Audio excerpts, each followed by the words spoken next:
What's going on, everybody? Welcome to, I believe this is season 4, episode 25 of the Culture 360 podcast. I am one of your hosts and producers, Jordan Ahisi. If you guys were here last week, you guys know that Mo is currently on her little hiatus, so I'll be holding it down in the meantime. During this next month, we're going to have a series of special guests, special analysts, if you will, and some surprises on the way, and I'm very much looking forward to. But in the meantime, I need y'all to do me a favor. If you are listening on Spotify, Apple Podcasts, anywhere where podcasts can be streamed, be sure to rate us a 5 stars. Be sure to be sure to share this with anybody who you know may love. What's going on, everybody? Welcome to, I believe this is season 4, episode 25 of the Culture 316 podcast. I am one of your hosts and producers, Jordan Ahisi. If you guys were here last week, you guys know that Mo is currently on her little hiatus, so I'll be holding it down in the meantime.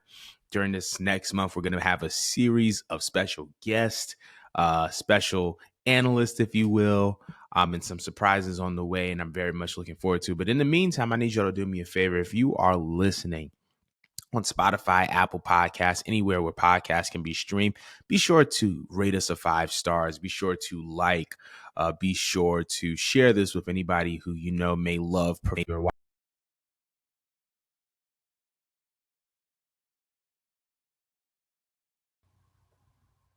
If you're watching this on YouTube, I don't even know what just happened. If you're watching this on YouTube, be sure to like, comment, and subscribe. Also, be sure to build community with us via our Discord. It's in the link in the description, or if you're in YouTube. And y'all already know, September 30th, NXT No Mercy. And you know that we're going to be having our very, very special 316 space on our Twitter, which is at Culture 316. So be sure to join us. It's going to be a blast per usual. But we're going to get into this right away because it seems to be a lot. A lot is happening in the world of pro wrestling. We're going to start with the very, very obvious one. So WWE this past week had an all employees meeting.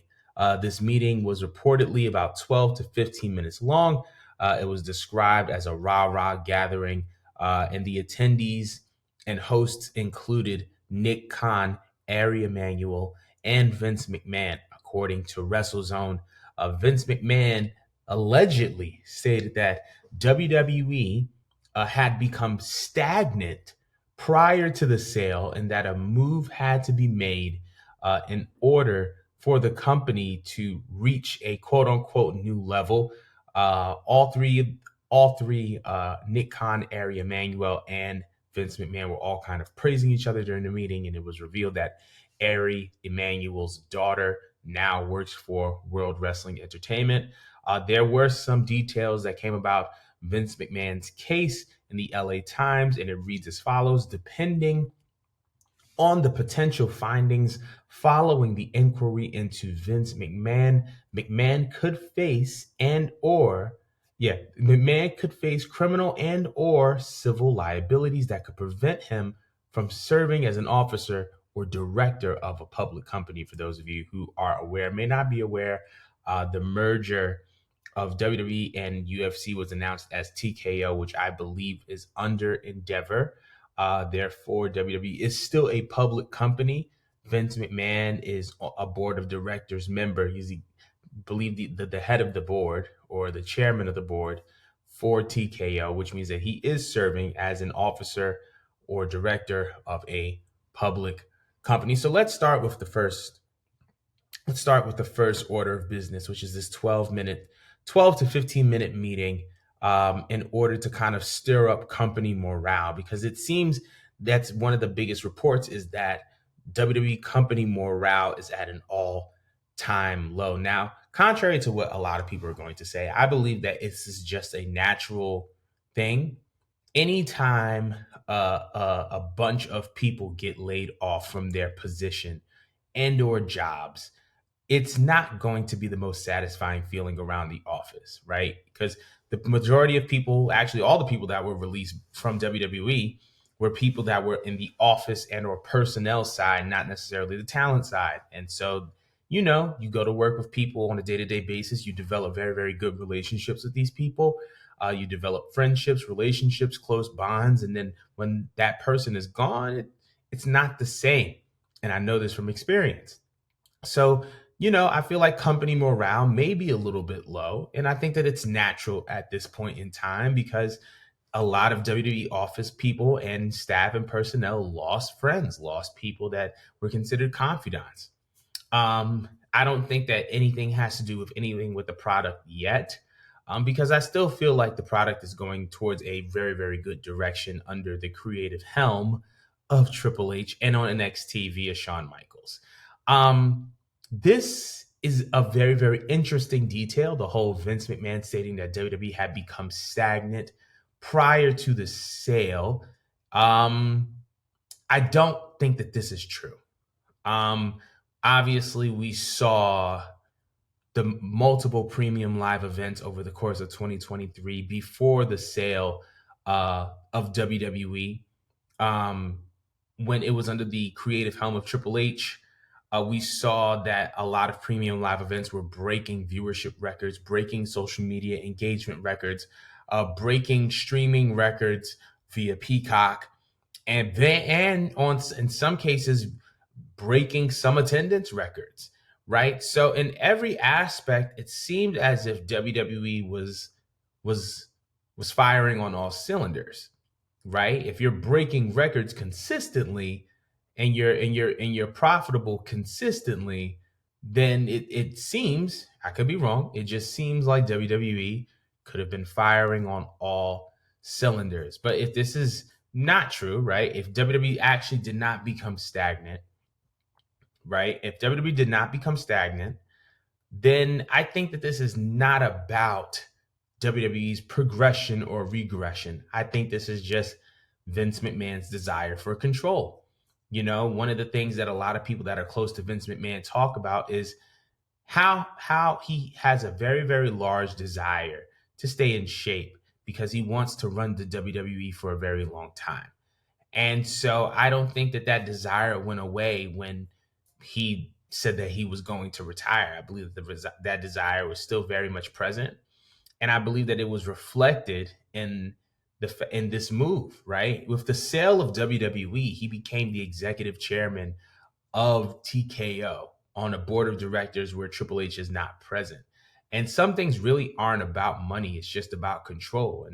And that's not, it doesn't just apply to this. It applies to so much that's happening in the entertainment industry. We can look at the writers and the actor strike right now and how they're kind of going against the studios and how this is no longer about a money thing for the writers and for the actors. Rather, it is about the power. Neither side wants to give in, and especially the studios, because it's like, well, if we relinquish this, then what else are we willing to relinquish? And so I think that entities and or people in higher places, when it comes to things like this, it's always about power. It's always about power. And so I just find that this is a very, very interesting situation that Vince McMahon has sold off his family legacy just to retain a control of a company that seemed as if people within the company didn't want him there, whether it be the sexual assault and harassment allegations or the direction that he was going in as a creative director and as a producer. It's just overall, it's a very, very captivating thing, an interesting thing. But I want to know how you guys feel about it, about this whole hands-on meeting. Vince McMahon saying that did WWE become stagnant after Vince lost control? I really, really want to know how you guys feel about this, but we're going to be moving on. So we talked about AEW last week, All Elite Wrestling last week, and how they're valued at $2 billion, but it seems like they are in line to make another big set of moves because it has been reported that All Elite Wrestling is about to expand their pay-per-view schedule to 12 shows a year, and they are moving to Max, formerly known as HBO Max, in 2024. In my opinion, this is huge.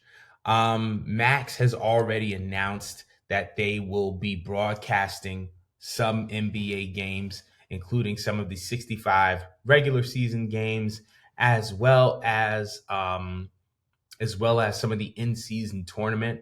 And it just seems like Max, Warner, HBO is stocking up on sports content, especially in light and in lieu of this writers and actors strike. So this is of no surprise to me for sure. As far as them expanding to 12 pay-per-views a year, that's a very, very interesting move. One of the things that Tony Khan had kind of talked to the press and to the public about during the inception of AEW is the fact that he wanted to stick to a 4 pay-per-view schedule. So I am very interested to know if this schedule change is something that he had wanted himself, or if it was just a matter of, powers that be wanting to do 12 shows a year.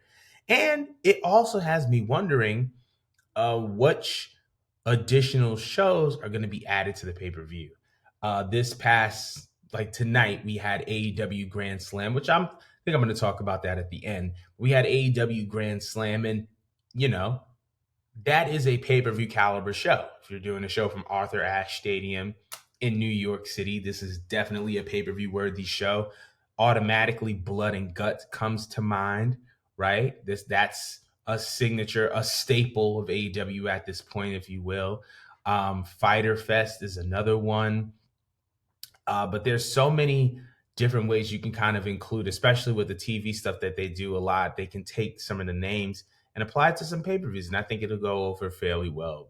Um, but I just feel like this is a really, really interesting thing. If AEW moves to Max, this will be a very, very, very big deal. Mostly because people wouldn't have to subscribe for yet another subscription service in order to gain access to AEW television. Now, this is only if you haven't had a if you don't already have a subscription to Max.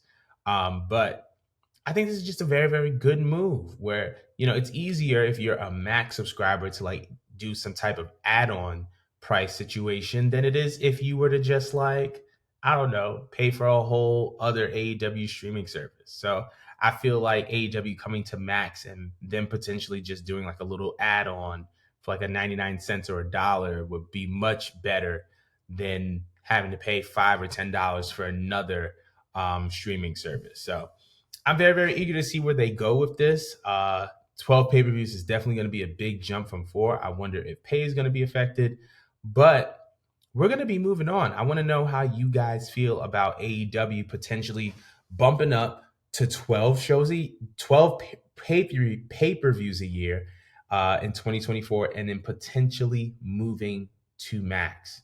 Leave your comments below. I want to hear from you guys. So we're going to be moving on to the next subject. Because speaking of big, all right, AEW is not the only company that is rumored to be doing some big stuff. According to the West Australian, as well as BVM Sports, it seems as if WWE is only days away from announcing a stadium show in Perth, Australia. Um, this is big. This is big. Apparently, and we're gonna do a little bit of research on the spot. This is actually coming from perthnow.com.au. You guys can look this up. So it has been revealed that I'm gonna read this verbatim. This is from an article in perthnow.com.au. So one of the world's greatest sporting spectacles is set to come to Perth in a massive coup for WA tourism. The Sunday Times exclusively revealed this weekend that the wheels were in motion between the Cook government and WWE bosses to host an extravaganza just before the AFL season kicks off in March 2024. It's expected that WWE's top talent will fly to Perth within days to announce the event alongside Premier Roger Cook. It goes on to say that the Sunday Times reported that the Perth event would likely be held before WrestleMania in Philadelphia. All right, so we have some more details, right? This Perth show that's going to be happening in Australia, it seems like it's going to be happening at Opus I believe that's the name, Opus Stadium. If I'm not mistaken, if I am wrong, please check me. But it looks like this is going to be from Perth. This is going to be prior to WrestleMania, so it's going to be included in the WrestleMania build, and it's going to happen right before Mania. It's going to happen right before Philadelphia is going to be happening in March. I'm gonna be honest, I don't know how to feel about that because this seems to be a WrestleMania esque event, right? WrestleMania adjacent event, right? And it's kind of the same concept as the Saudi shows, right? Not in the sense of like how they get the money, but in the sense of we want to create a spectacle. We want to create something that is similar to your biggest show, but instead of it being in the States, you bring it to our home country, which I understand. However, I have my concerns of building a big show right before the show of shows. You know what I mean? I feel like it could have worked after Mania. And you know what? Maybe I'm wrong. Maybe they can pull it off. However, I just think that it's going to be a little bit weird to pull that off to, you know, at some way, shape, or fashion to try to incorporate the build for the Perth Stadium show, which is obviously going to be a big deal, alongside this build for WrestleMania 40 in Philadelphia. So I don't know. I'm very, very conflicted and confused about it. But you know what? Maybe it's just not my business. But I want to know how you guys feel about this particular subject. How do you feel about this Perth Stadium show? How do you feel about this Perth Stadium show? Let us know in the comments below. But we are moving on. So, speaking of WWE and speaking of returns, the way that WWE is bringing back an event to Perth, Australia, it seems like a former WWE champion may be making his way back. And that former champion is the voice of the voiceless, Mr. CM Punk. He made his first public appearance since being released from AEW, and he, was doing his other job as an MMA commentator, and he joyfully said in September that he has about 2 months of free time. 2 months of free time. Now, one of the things that the internet had kind of speculated and pointed towards as soon as he was released was, is it possible for CM Punk to show up in Chicago at Survivor Series? And to be honest, the question, I guess, was going to be, is CM Punk going to make an appearance in WWE? My answer is yes. And I think that all signs are pointing towards him returning to WWE at Survivor Series. First of all, Survivor Series is going to be in Chicago. That crowd's going to be red hot. And I know for a fact that they're going to want to create a moment that's going to make a huge impact. And I feel like CM Punk is due for that in WWE. I also feel like when it comes to CM Punk, even when he had his first little suspension, he was kind of in the process of making amends. He went to Impact, he went to WWE, and the fact that all this time has gone by and he hasn't even said a word about AEW kind of just lets me know that he was ready to pack it up and get up out of there too. And that he's waiting to go back to WWE, surprisingly. So I think that CM Punk is actually en route to WWE, and that we're going to probably see him at Survivor Series. It's bold, it's brash. However, I just think that it's the move. But I want to know how you guys felt about CM Punk and his comments of 2 weeks of free time. Will CM Punk show up in WWE? Let me know. Let us know in the comments below. And today we had AEW Grand Slam. I had a chance to watch it. Great show. Obviously, some hiccups. Obviously, some storytelling genius callbacks, as well as just some things that were just downright disturbing. So first things first, I want to send my well wishes to Jon Moxley. He had an international championship title defense tonight against Rey Fenix, who won the belt from Jon Moxley. I do not think that was intentional, but it seemed like he got pretty messed up on the pile driver spot with Rey Fenix. Multiple sources have kind of said or insinuated that John Moxley had received a concussion. Those are no game. And so we want to wish Mr. Moxley a speedy recovery. We hope that he takes his time and does what he got to do to make sure that he is the best version of himself as a wrestler, but more importantly, as a person. So, but we got that. We had that Ray Phoenix match with John Moxley. We had the Samoa Joe match with MJF. Um, Obviously, MJF retained, but one of the things that was a standout to me was Eddie Kingston at the top of the show goes in with the New Japan Strong Openweight Championship and leaves with that title as well as the Ring of Honor World Championship by defeating Claudio Castagnoli. I think that this was perfect. It's about time for Eddie to get his due.